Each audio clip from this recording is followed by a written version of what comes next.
lights are going to go down. As I say to my classes, your hands should stay on top of your desks. I have that promise. Turn your cell phones off and enjoy. Thank you. Thanks, Dr. DeLeo. And thank you, Dean, for having me, President Steele, for having me. Welcome. It's great to be, it's my favorite audience to talk to students and to talk to people in the community, so I'm glad we have that combination today. Can everybody hear me so far? Yes. Can you hear me without the mic?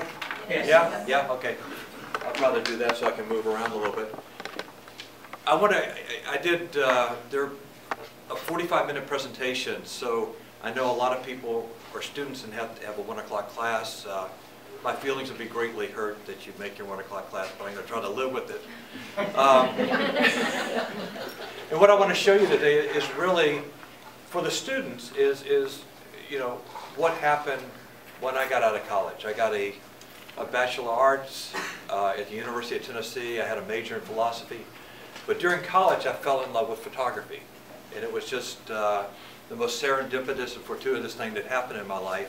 And I've loved it ever since. And it's been a phenomenal life. And I have gone a lot of different places and met extraordinary people, famous, and even, I say, extraordinary people, everyday people, that the camera is giving me a way to connect to people. And what I want to show you today is really just a story. It's just sort of a encapsulated version of my photographic life, and I want to share it with you today.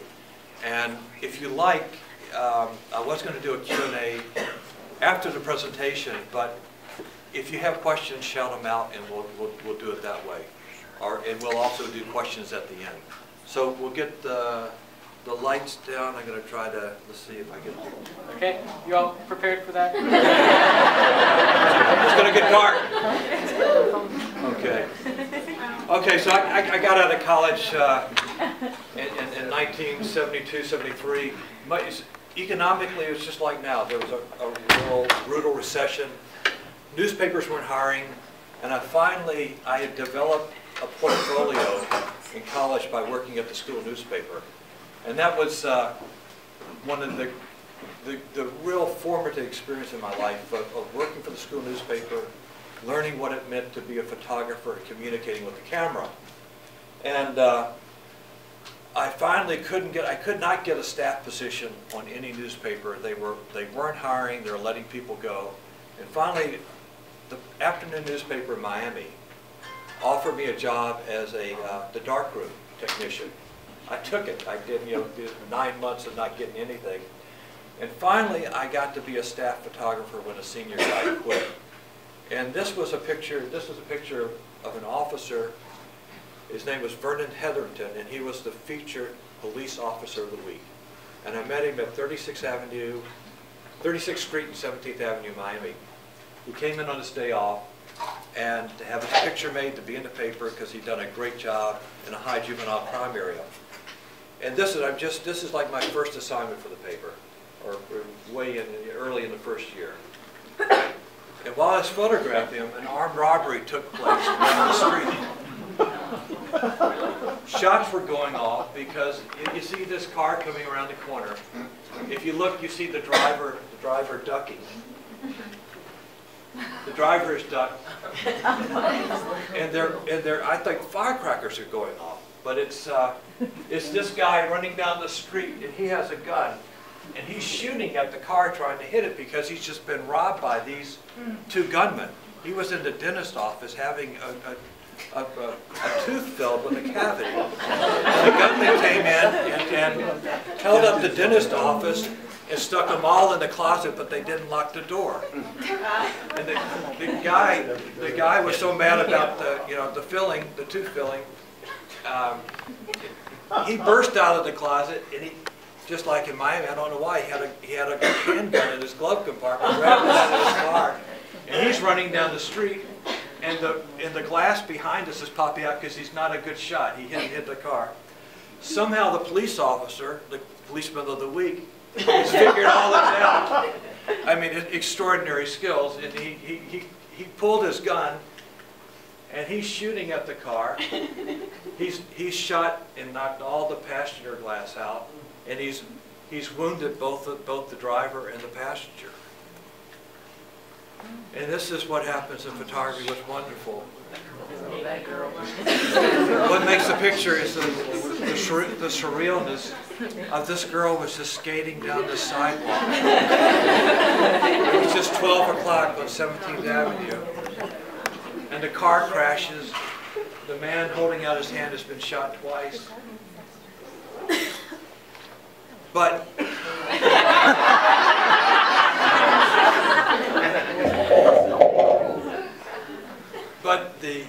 the robbery victim gets there first.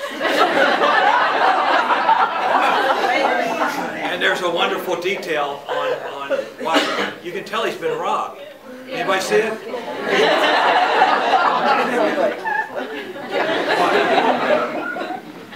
And he wants to handle it, not let the police officers take things in his own hands. Both of the guys were shot. They both were turned out to be okay, and they were convicted and they were sent to prison. Of course. I was completely rattled. I didn't even remember if I took pictures. I mean, all of a sudden I got shot up to being like earned my wings that day. Newspaper. And there was Hetherington at the end just saying it's just a simple day's work. So my life as a photographer began, and you know, it wasn't armed robberies every day, but it was like, you know, the editor always after that said, "What are you going to do for me next, O'Brien?" You know, your first week was great, but the second week you kind of gone downhill. So these are some of the pictures I started out on a newspaper career in Miami for 6 years until from 1973 to 1979. And I started realizing that, you know, I was a journalist, but I didn't use a pen or a typewriter. I used a camera, and the camera is a wonderful thing to document and communicate. And this was the Evans family that lived in the inner city of Miami over 3 generations, and they had, it's known as Crab Alley, and they lived between these 2 houses. And this was right between the opulence of Biscayne Bay, some of the richest real estate in the state of Florida. The grandmother with her grandson and Blue Boy in the background. And I covered sports, and this is a fighter that was knocked out on Miami Beach, and his opponents on the left side.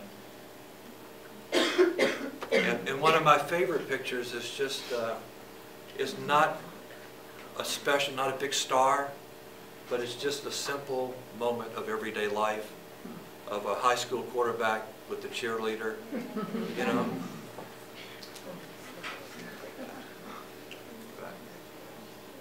A fireman on the expressway with a burning truck waiting for the water to come. A little bit irritating. And this one, some of the older people remember it, but the younger people won't. But this was a blue-collar bar in Miami named Duffy's Bar, and it's on the night of Nixon's resignation. And the country was fed up and exasperated, and it sort of became a famous picture because it reflected sort of the mood and the disgust of the country. And they were drinking a beer and smoking a cigarette and ignoring the speech. And I started there becoming really interested in developing a portrait style, environmental portraits, of how you would take a picture that would convey a sense of the person and do it in a way that was artistically compelling. And in the artistic side, I started working with shapes and spaces and figuring out designs. And this was a man named Cesar LaMonica, and he was a World War veteran, just showing his medals. And I felt it was one of the first successful portraits I made, and that sort of energized me and compelled me in the direction of going into portrait work. And that's World War I? It could be. To be truthful, I don't know. Okay. So every newspaper photographer wants to get assignment from a big magazine, and mine came from Time magazine in 1976. And it was to photograph a director who was making his second movie. He is 29 years old, and it had to do with the water. And this picture never got published. The film, I shot it in Miami and we shipped it to New York, and it missed the magazine's deadline. But I did get an assignment from a big magazine like Time, but I thought I'd show it to you today. The young, do anybody know who it is? Spielberg. Spielberg, yeah. And the movie was Jaws. And I was supposed that the entertainment editor of the magazine was interviewing him. I was just supposed to do headshots. And what's driving me crazy, because the headshots were just so boring while he was talking to the editor. And there was this swimming pool behind us with these portholes that you could watch people swimming. The only thing is I had to convince him to get in there and get wet. And you can see, you know, 6 pictures, and there might have been more in the contact, how many misses there are, but then you get the one that's right, and you've got a powerful picture. And in fact, I was 25 and he was just 4 years older, so I felt like an underachiever. I left the newspaper in 1980 and was lucky to get a lot of, I made my living working for a variety of different magazines. Life magazine primarily, National Geographic, Fortune, Forbes, and so I was a freelance photographer living in New York.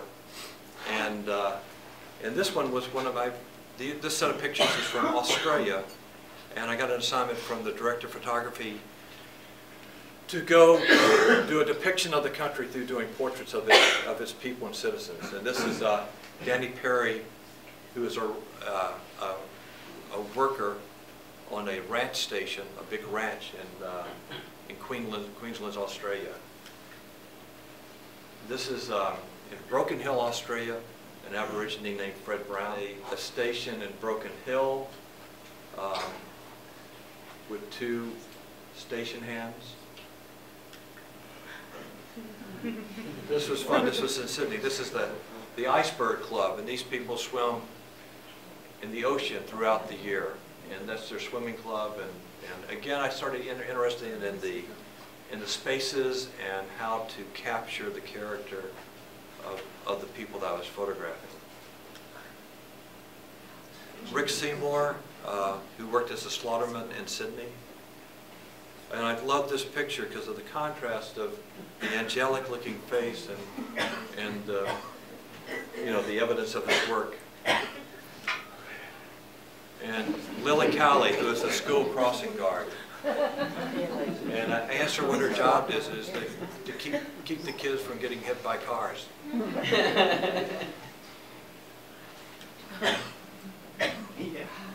And these are 5th generation Australians out on a ranch station. Australia, by the way, is the same size as the U.S.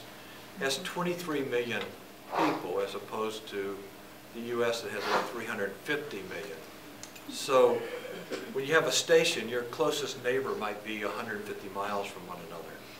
And this father, Sandy and Boots McTaggart, lived out on a station. The closest neighbor was 100 miles away. 5th generation Australians, and ended up becoming the cover of the Australian issue.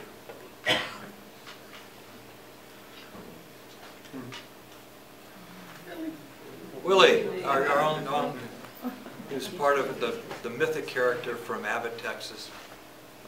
This is for a geographic story on the city of Austin. And I was living in New York. My wife and I, we had 3 kids, and I was gone so much of the time. She was like a single mom. I got a 3-month assignment to photograph Austin for Geographic and fell in love with the city, so I've been in Austin since 1993. This was done for the Texas Monthly. These are all going to be Texas pictures now, which ended up in a book called The Face of Texas, which my wife Elizabeth wrote the stories for, and I did the photography. This is the Largent family coming out of church in Van Horn, Texas. The father, the mother, 7 children, and they sang in the choir. And it's just, it was a picture, doing a picture essay on the character of small town Texas.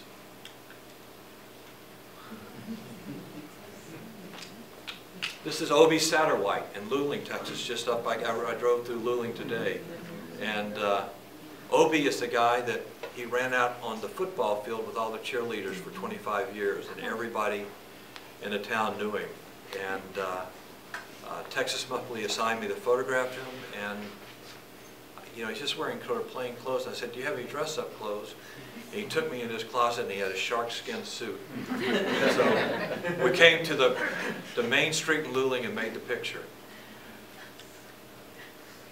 Lily McGill Sanchez, who runs a bar in Van Horn, Texas, and it was published in Texas Monthly first, and then later in the book that we did. And she said she got 10 proposals of matrimony.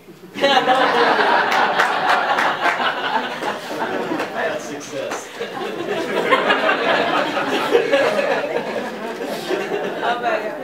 Five were from inmates.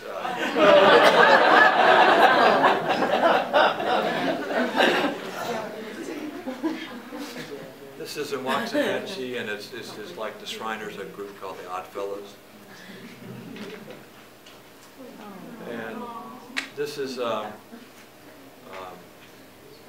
dance. This is the best friend of the father of the bride, and he has the first dance. Y'all are a really good audience because y'all are very warm and friendly. I appreciate that. Okay. This is a special one. This was you can see from the pictures I love Van Horn. Yes. And so this man is his name is Ranhorn, and he lives in Van Horn. And Ranhorn came to Van Horn to copy all of Van Gogh's pictures. So Ranhorn would be the Van Gogh of Van Horn.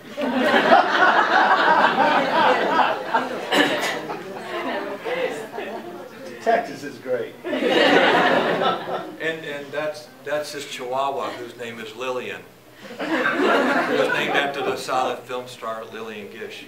And we had to glue him to the sidewalk to make him. No, we didn't.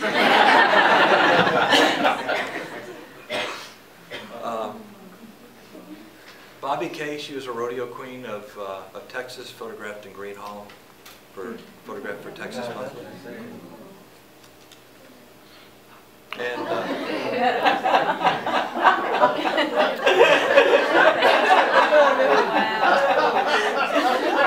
this is the Gator Fest queen, Shannon Perry. She was the first Gator Fest queen, and then I'm going to say it wrong. Anahuac. And you have to work with live animals. We had the Chihuahua in the other picture, the gator in the other picture. John Matthews, a rancher up in Albany, Texas. And in one of my favorite pictures, this is was acquired from the National Portrait Gallery of Art, part of the Smithsonian, Washington, and it's Harvey Pinnock, who wonderful, wonderful, humble man that taught some of the greatest golfers of our generation, Tom Kite, Ben Crenshaw, and he kept a little. He taught at He taught at the University of Texas in the Austin Country Club, and he had a little old worn book that he wrote down instructions about golf, but they were also equated with instructions about life. And Bud Strake was a screenwriter and a writer for Sports Illustrated, and he knew about Harvey's book, this little worn book.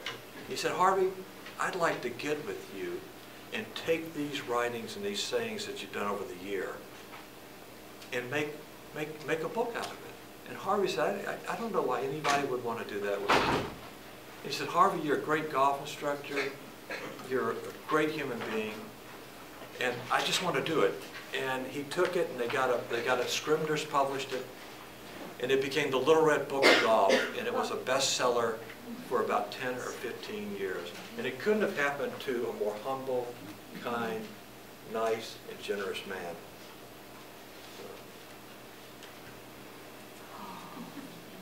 This just was a little, Brent Cunningham was a little boy that I met at the livestock rodeo, photographed for National Geographic Austin Story.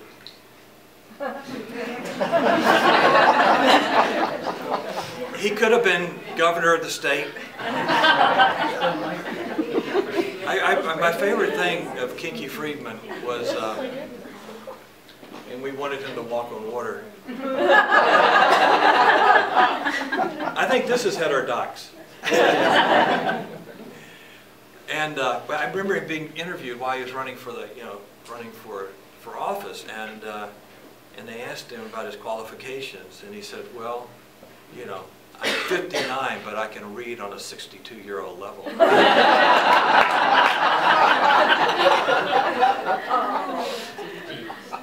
This was T.D. Jakes that runs a ministry, a huge ministry in Dallas. And one thing just about my profession, you have to survive by your wits. You don't know how long someone's going to give you, so you're coming in on an assignment. And you're looking at somebody like 10 minutes, or they'll give you 30 minutes, or you get an hour, so spend the whole day with you. But you don't know what you're going to get. You're coming into a ring as like a boxing match. And I met him for the first time, about 30 minutes before I was going to take his photograph, and this bell went off. This is the hugest guy. He just was immense. And he was a very caring and gentle person. And the idea of a dove came into my head. But I was sitting there with my lights and 2 assistants, but no dove. And I called, I told my assistant, try to find a pet story that has a dove. And they called around, they couldn't find it. So I went to a secretary. I said, you may think this is dumb, but just trust me, this is really good. She called, in 10 minutes, we had a dove over there and it sat in his hands. And we made this picture.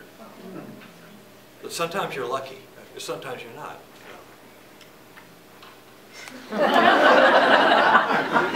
Here I got lucky. This is in Humboldt, Texas, and Texas Monthly was doing a story on how to trim your beard.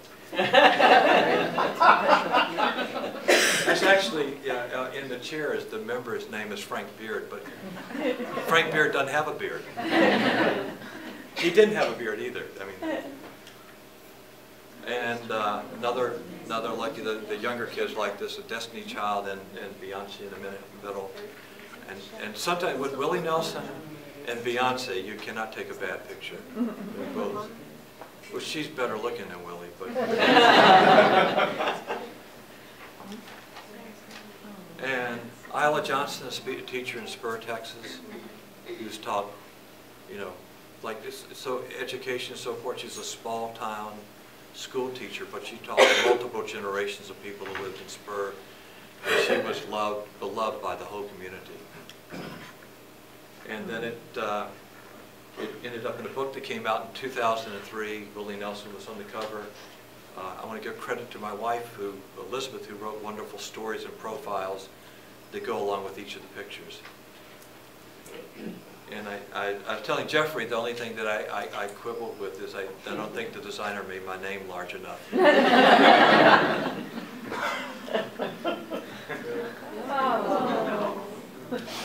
And this is other magazine work that I've done over the years. This is for Life magazine and Bill Cosby, and this is over at his apartment, I think on East 52nd Street. He came to the door in his nightshirt, and he happened to have a little likeness, and so I sat him down on the floor of the carpet and put his couch behind him, and he lit a cigar and tipped his hat, and we had a picture. This is a wonderful man, Archie Moore, who was the light heavyweight champion of the world, photographed for Sports Illustrated. Had a boxing career of 35, 36, 37 years. The avant-garde composer Philip Glass, photographed in Nova Scotia. This whole thing he called the Paradise Garden, which was he built and constructed over 15 or 20 years. Just one of my favorite pictures from East Tennessee of a horse running out of a barn and the boy following. Scene from Appalachia of a woman coming out to get her clothes off the line. And the thing that I think photography, if I said my life was rich, and I'm not so enamored of the photograph, of the camera or the technique, and everything, because I think that the camera is just a tool to communicate whatever is going on inside of me, to find it, to connect with people outside and bring it back and have it published in a magazine or a newspaper or a book or show, show like we're doing today. But I can't think of anything you could do in life that you could have so many different experiences, and have such a rich life and meeting all of these people. This is in Huntsville, Texas, and it's a water truck, and they're going out to the field to cut straw all day long. And this was for ESPN magazine on minor league baseball. And it's not a composite. We found this miraculous cornfield, and had these players in Iowa, the Bandits. Can't remember their whole name, but another one where you get lucky and get beautiful clouds and light in the background, and get a great picture in the magazine. This is one of the people, Harvey Pennington, that's been Crenshaw, won the Masters twice. And for Jeffrey, I know you're a fan. This is I've known Tom Waits for 35 years. And I always say I knew Tom's wife before he knew his wife. And he's been a wonderful friend and an amazing person to collaborate with. And I've done some work on his album covers and press pictures, and since since we're friends, it's easy to work together. And he had a one-string violin, and this was done with a little toy camera called a Diana, which is a plastic camera made in Hong Kong in the 70s. And he had, I always think, the photographer and the artist always battle. He'll have his idea, I'll have my idea, but he won. For some reason, he had this old IBM computer, and he doesn't even know how to do email. He doesn't even type or anything. He said, well, strap the thing on my back. And I'll go out to the cow pasture and kick up all that dirt, and we'll attach the computer to the megaphone. I said, but a megaphone doesn't attach to a computer, Tom. You should know better than that. He said, no, we attach the computer to the megaphone. And I'll go out there and I'm going to sing and shout and scare all the cows out. And then you snap the picture, we'll have a hell of a picture. I said, you're insane, it won't work. It worked. He was right on it. And then he did his last album was Glitter and Doom, a live album, and I thought of him throwing up glitter, and we did it at twilight so we get the gloom, or the doom, close to gloom. And we had the picture. So, can someone tell me how are we doing on time now? What time is it? 12:36. 12 what? 36. 12:36. Okay, good. So this is the last portion, and I'm going to take you back, and it introduces the new book, Hard Ground, which just came out by UT Press just this March of this year, and it's the work I'm most proudest of. But I go back to an issue, the homeless issue, that I started documenting as a staff photographer in Miami back in 1975. And they had all the statistics on homeless people, and they were just words for me, and I wanted to focus on one human and show what that person's life was like. And every time I took off and left the newspaper building in Miami, I would pass this man named John Madden. And all the photographers, the Herald photographers and the news photographers, we all passed him. And he was just a face underneath the expressway. And I was a little scared to stop, but I stopped one day. That's John Madden, 1975, 57 years old. He sat underneath the expressway, and not like the homeless people today. He didn't panhandle or beg. People would see him day in and day out. They bring him clothing, they might bring him a meal, they might give him a spare dollar. And John Madden drank too much. But I met him, and I met a warm, friendly man that came from Manchester, Georgia. And I got to know John, photographing him over the next 5-6 months. But John Madden, while I was doing the story, he passed away. This is John passed out underneath the place he sat. And that's his marker in Manchester, Georgia, the same city he was born in 1918. And the paper sent me back to cover his funeral. And what I found out about this homeless man that sat underneath the expressway was that he was 11 years old like all of us. He had a twinkle in his eye, and he could have become anything in the world. He went into the Army, and this is a postcard he sent home to his mother from Panama. He married and had 3 daughters.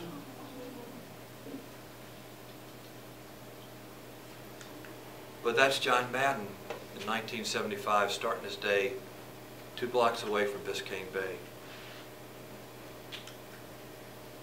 As I said, people would see him day in and day out and give him clothes and say hi to him. He got picked up from drinking and being drunk, and he gets sent out to the stockade to dry out.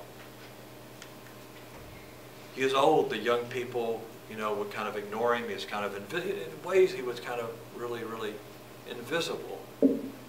And they would carry on amongst themselves, and he'd just do his 10 days till he got out there, and he'd go right back to his corner. And the Catholic Charity, the Brothers of the Good Shepherd, would provide meals during lunchtime and evening time to feed the homeless. And he drank. And that was his drinking buddy, who he nicknamed Lord Byron. And they would sit there and they'd tell stories. But the one thing that I would tell you about when I go back and I think about the homeless back in the 70s that's different than today is the demographics in the 70s were 50, 60, 70-year-old males. You didn't see what's happening today with the women and the children and the broken families. That just didn't exist back then. And that's John Madden sitting on the expressway at night. And that's his funeral in Manchester, Georgia. And he had many, many people that came to his funeral. His sisters loved him, and they loved his brother. And the town came out, but I photographed it that way because I thought he died pretty much by himself. So we're going to go, that's 75, so we go back to Miami 33 years later. I'm on assignment, and before I leave Miami to go back to Austin, I say I'm going to go back to where John Madden sat and see what it looks like. I don't know, it was a strange impulse to go. And that's what I found. Right where John Madden used to sit 33 years later, another homeless man. I almost stepped on him. I didn't see him in the burlap. But so I said, 33 years, not much has changed. And it takes me to the next project, and these are the last pictures. And I'm just going to show them. And I started photographing for a homeless charity in Austin that started 11 years ago called Mobile Loaves and Fishes. And I did it as a documentary project. I used a very, very large camera to be very descriptive and detailed. And I photographed those people homeless people willing to sit in front of my camera. And I did short interviews with them. And this became, the pictures from Madden start the book, and these are the bulk of the book with poetry by Tom Waits.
that's the cover, and it was, it's beautifully done. UT Press published it. Last picture, and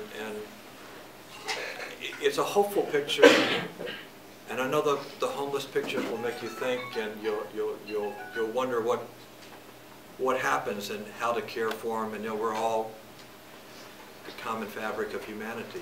But it's the last picture. This is Robin and this is Brooke, and they were living in a homeless camp. Robin became pregnant and had Avery, and Child Protective Services, of course, came to take the baby away. You can't raise a child in a homeless camp. The people that started the charity, Mobile Loaves and Fishes, Robert and Alan and Patricia Graham. Patricia says, we know them, they're good people. We will be the custodians of Avery, and we'll get them in rehabilitation. And when they get back on their feet, and you deem them responsible enough, they can have their daughter back. And Brooke now works in the commissary of Mobile Loaves and Fishes and organizes all the trucks. And Robin works there 1 day a week and also works at Denny's. So I want to say there's hope, and good people working can make it a better world. And this is one story I wanted to share with you. That's it. I'll take questions.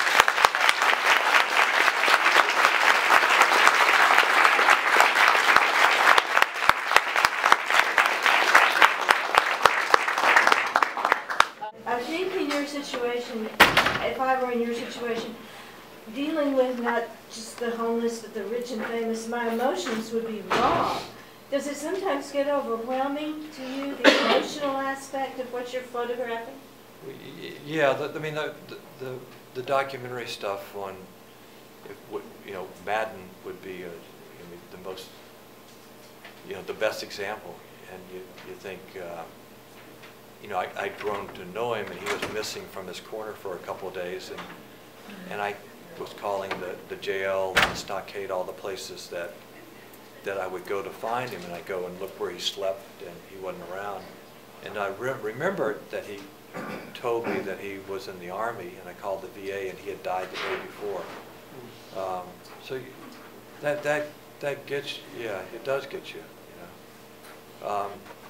and the rich and the famous, everybody, we're all here on earth at the same time, and the rich and famous may have publicists and agents and everything, and it may be harder to do and have access than just an everyday person, but it's if you don't do your pictures well, you don't get hired by the next magazine. So you're kind of processing that like. Don't let me fall on my face. Yes, ma'am. When you take a portrait like you did here, do you instruct the client to look into the lens, or do you give any instruction along those lines at all? Oh, I do. And one of the reasons I got in photography, I think I'm innately a very sort of shy person, and I figured if I pick up a camera, it gave me a license to talk and interact with people. But in the last portraits, the portraits that came after John Madden, the homeless pictures, it was done with a very, very big camera. And so the person had to be very, very still. And it was sort of anti-digital, where with the camera phone, you click, click, click, click, click, and it's all digital, it's instantaneous. And this was to slow everything down and make it very, very quiet and deliberate. And there's something in that stillness that I think allowed the pictures to have more power when they communicated. And so you didn't have a flash at all? This I had a flash, but it was almost like getting the camera, almost like getting X-ray. When you say you got to stand in that one spot and be very, very still, and to do that takes a lot of mental energy. And then I say, look into the camera, and sort of that quietness and stillness, I think, are the ingredients that make the picture. Very good. Notice a few of the portraits from the Faces of Texas book were also with a view camera. When did you start using or working that into your repertoire? Yeah, Yeah, the question, the camera size, and the bigger the camera gets, the slower it is to operate. And one of the things that it happens with the 35 millimeter cameras and the point and shoot now, they're very quick, and they're what the tools of the photojournalist covering wars and spot news and football games. And if you use a bigger camera, it's more awkward and harder to operate, so you have to think a little bit harder about how to take a picture. So I started going from 35 to a Hasselblad, which is 2 1/4, and then up to 4.5. And all the cameras make different pictures because there are different ways to operate them. Yes, sir. At some point in here, I think maybe the Tennessee picture of the boy, I just thought I started to see digital photography. My guess is you use both, and I was wondering, do you use both, or do you stick strictly with film? Oh, no, I use both. You know, Yeah. in the economy, the film is a huge cost, and the world has changed. But you continue to use film. I'm Oh curious how yeah, you I do your use film, but I work still and your use a digital lot work. of digital. There are no digital pictures in this. Oh, there aren't. Okay. Not in this presentation. Yeah, they're all film. But you Because I'm do use old. a lot of digital. What now? But you said I you- still, yeah, I use digital. Digital is amazing because it's more forgiving than film in terms of exposure. You have to get exactly right, and in doing a shoot, the cost of the film and processing could be 1/3 of the job. In digital, there's a card that you fill up and you empty, and it costs nothing. Yes, sir. You obviously have a brilliant talent. Did you have? I like almost- this man. Did you You're the have? first person he said that to. So. Did you have any like formal training, or does this come natural, or like learn by doing, or? I learned because I fell in love with it, and you know, I started working for the school newspaper, and someone says, well, you know, it's like they asked the famous. Change the story around. I loved doing it, and they gave me $4 for every picture I got published. So there was, you know, it was the Pavlovian response of, you know, you do an activity and you get a reward. And so someone said, asked a famous, Philip Halsman, who's a famous Life magazine photographer, you know, how did they get in, I don't want to offend you, but how do you get into photography? He said, it was like prostitution. First you do it for friends, then you do it for, first you do it for fun, then friends, then money. Yes, it's kind of the same. But I didn't have any formal training.